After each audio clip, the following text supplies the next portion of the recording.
மறுபடியும் அதே ராடு மத்தியானம் போயிருந்தோம். மத்தியானம்னா நான் ஒரு 3:30 போல் அதே துஷ்மனு தான் மறுபடியும் அதே ஸ்பாட்டில் ஒரு மீன் கிடச்சிது. இதில் இந்த தடவையும் ரொம்ப டஃப் கொடுக்கல, ராடு நல்லா சப்போர்ட் பண்ணிச்சு. இந்த தடவையும் எந்த பிரச்சனையும் இல்லை. அந்த இடத்துல மீனை கட்டுறோம் பாருங்க.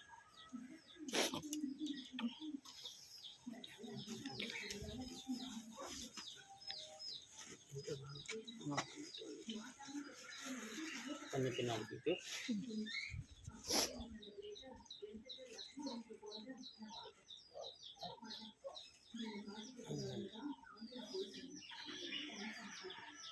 அதே ஸ்பாட்டில் கிடச்சது. கையை கடிக்குது.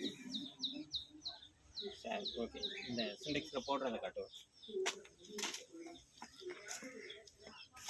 அது பழகி கொஞ்சம் நிற்கும்.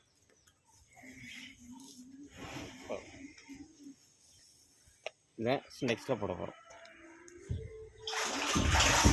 ஓகே, போதும். தெளிவா ஒன்று தானே?